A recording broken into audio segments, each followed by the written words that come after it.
Saudações para a sua mudança de vida, visão da hipnose. Eu sou o Edu Bastos e hoje nós damos continuidade na nossa minissérie Hipnose no Manejo da Dor. Hoje é o terceiro vídeo onde a gente vai falar um pouco sobre fisiologia. É bem verdade que no vídeo passado nós já falamos um pouco de anatomofisiologia da dor, porque eu falei um pouco sobre a transmissão do impulso nervoso, mas hoje a gente vai tocar num outro ponto desse processo, para compreender como essa dor vai ser interpretada ao final de tudo. Nos próximos vídeos a gente vai falar como trabalhar isso com hipnose, mas só para seguir o pensamento, esse vídeo é muito importante de hoje. Se você já gostou do assunto, vai dando um like aí, se inscreve no canal, clica no joinha, divulga para seus amigos e sempre aguarde os próximos vídeos. Então, para falar sobre a fisiologia da dor, eu queria começar falando um pouco sobre o que é a dor. Dor é uma experiência sensorial e emocional que tem uma associação com um dano tecidual, dano de tecido real ou só o potencial dano existir no seu corpo. Então, peraí, bora esclarecer o que é cada parte desse conceito. É uma experiência sensorial? É uma experiência sensorial. O que é uma experiência sensorial? Ver, ouvir, sentir o tato, cheirar, sentir o gosto. Todas essas experiências sensoriais vão da periferia do corpo para o sistema nervoso central, para ser compreendido de forma mais adequada lá no cérebro. Então, a dor é a mesma coisa, como naquele exemplo que eu falei no vídeo passado. Quando eu me encosto numa chapa quente, aquela informação vem da periferia para o centro, para o sistema nervoso central. E lá ela vai ser interpretada, definida melhor. O quanto esse dano ele vai dar risco para o corpo humano. Então é uma experiência emocional porque dependendo do contexto emocional que a pessoa se encontra no momento que acontece o evento que vai gerar, que vai causar a dor, essa dor ela pode ser potencializada ou não, dependendo desse emocional. Então a gente vê uma experiência sensorial, uma experiência emocional, que está relacionada com um dano de tecido. Esse dano ele pode ser real ou apenas existir em possibilidade, apenas potencial, ok? Para compreender todo esse processo, eu tenho aí 5 etapas. A primeira é a transdução, a segunda é a condução, a terceira é a transmissão, a quarta é a percepção e a quinta é a modulação.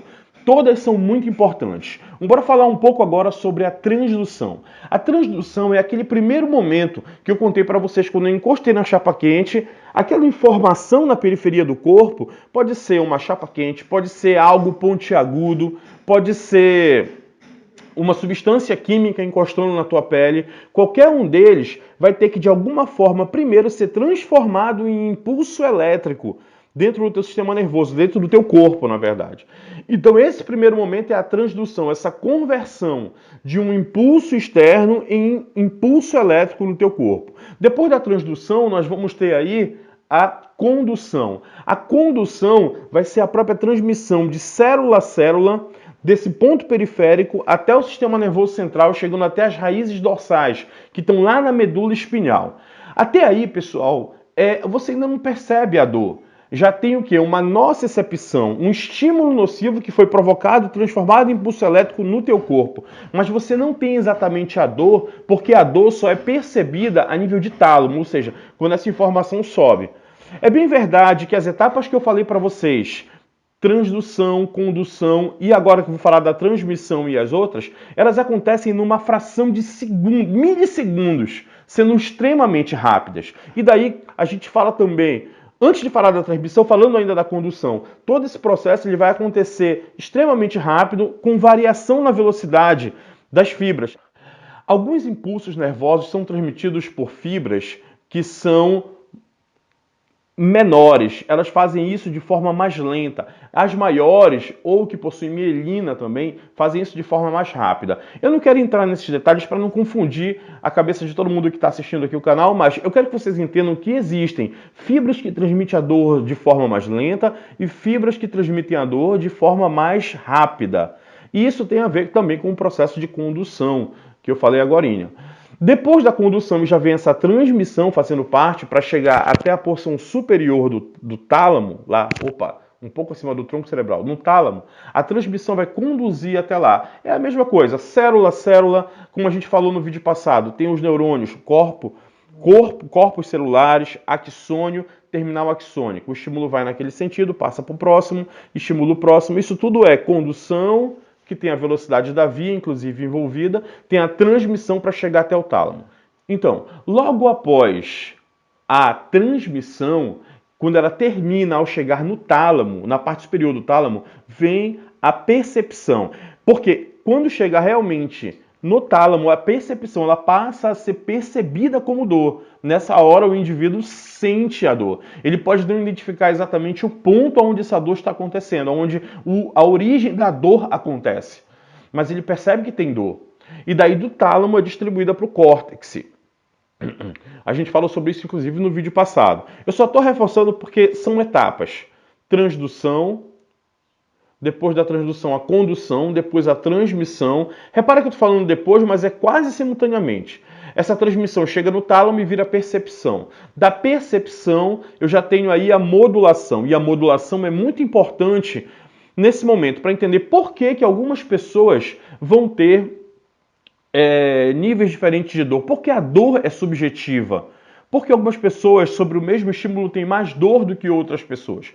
O que acontece na modulação é que o teu corpo ele vai entender se o que está originando a lesão que vai gerar a dor é grave ou não. Se for grave, isso vai ser dito para o teu corpo de forma a fazer com que a pessoa perceba uma dor intensa. Porque se for grave, a dor intensa vai fazer com que ela dê prioridade para resolver o que está causando a dor. Se não for tão grave, outra coisa pode assumir uma importância maior e a dor diminui. Então eu tenho aí um processo de facilitação e um processo de inibição. No processo de facilitação, isso tudo, pessoal, já é a modulação. No processo de facilitação, uma dor que está sendo pouco estimulada, ela é facilitada e sentida de forma aumentada. Porque a lesão pode ser muito mais grave do que a pessoa pensa. Quer ver um exemplo onde isso cabe de forma bem legal? Quando você tem um tipo de acidente que teve fratura exposta na perna. O seu osso está ali, aparecido do lado de fora. Você não viu aquilo ainda. Você simplesmente sabe que, quebrei minha perna. De alguma coisa você está sentindo dor, porque está tendo um estímulo físico. Mas você não olhou. Quando você olha, muitas das pessoas têm uma reação de desespero, a dor fica imensa, porque ela viu a gravidade da situação, fazendo com que a dor aumentasse significativamente para que ela desse prioridade para isso. Então isso é uma modulação de facilitação. Em algumas situações acontece a inibição. Por exemplo, você está sentindo um tipo de lesão, você está com uma dor em uma região da sua mão, você teve um corte, está doendo, e de repente quando você olha, tem um animal selvagem se aproximando de você e você, naquela hora, percebe que a dor daquele corte vai diminuir bastante. Essa é uma inibição, porque é dada prioridade para você ter a fuga do animal selvagem que está vindo na sua direção. Eu estou tentando colocar num contexto aí para ver se vocês entendem essa modulação. E isso é muito importante, porque depois, nos outros vídeos, quando a gente for falar do processo hipnótico para trabalhar com dor, essa modulação ela vai ser utilizada também. Então, quando a pessoa teve ali a lesão física, ela teve um estímulo. Quando ela olhou, ela teve um aumento nessa estimulação aí, nessa facilitação. Já são dois fatores. Teve o estímulo visual, certo? O que mexeu com o emocional dela. Teve o estímulo da periferia lá, da perna com fratura exposta. E ainda tem mais, a situação de pessoas em volta que vão poder, de acordo com as suas expressões, causar um pouco mais no aumento da ansiedade ou até do medo daquela pessoa, gerando também uma alteração na percepção dessa dor.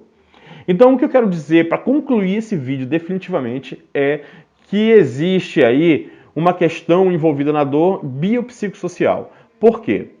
Bio de biológico, porque tem a ver com as terminações nervosas estimuladas.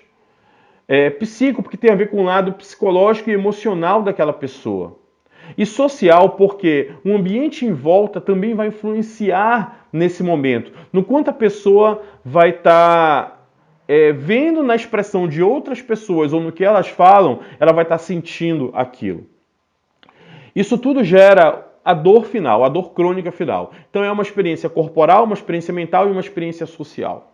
Só para vocês entenderem, eu estou falando de dor. Mas olha como essa experiência social tem muito a ver. Se alguém passa por você num dia e diz assim, meu amigo, você tá meio pálido, será que você não tá sentindo nada, tá bem? A pessoa não sente nada, ela tá se sentindo bem. Num segundo momento ela encontra uma outra pessoa que comenta a mesma coisa, meu amigo, você tá meio pálido, você tá bem? Daí a pessoa já começa a ficar meio sério, ela vai no espelho, olha, tô bem, tô um pouco pálido, mas estou me sentindo bem. Quando ela encontra uma terceira pessoa e aquela pessoa espera que ela tá pálida, que era melhor ela ir no médico, ela já é capaz de se olhar no espelho e se sentir mal. Então, essas sugestões que são dadas, mesmo que de uma forma que não seja com uma maldade, mas a pessoa assimila aquilo e ela passa a sentir aquilo. Então, isso envolve a questão da experiência social. Naquele momento que você está com uma lesão, pessoas estão olhando e vendo a gravidade daquilo, elas passam, elas passam para você o quanto aquilo ali pode estar grave. E daí você assimila aquela informação aumentando a dor. E isso dá a experiência social, no que eu quero dizer de a dor sendo uma experiência biopsicossocial. Então, eu espero que vocês tenham entendido esses processos fisiológicos. Não dá para esgotar a fisiologia aqui, né? A fisiologia é muito mais complexa. Já foi uma anatomofisiologia no vídeo passado. Nesse agora, queria que vocês entendessem essas fases, principalmente a modulação, para perceber como a dor vai ser trabalhada futuramente. Esse vídeo de hoje, ele está servindo de base para a gente trabalhar com hipnose em outros momentos. Eu espero que vocês tenham gostado. Então, até o próximo vídeo. Um forte abraço.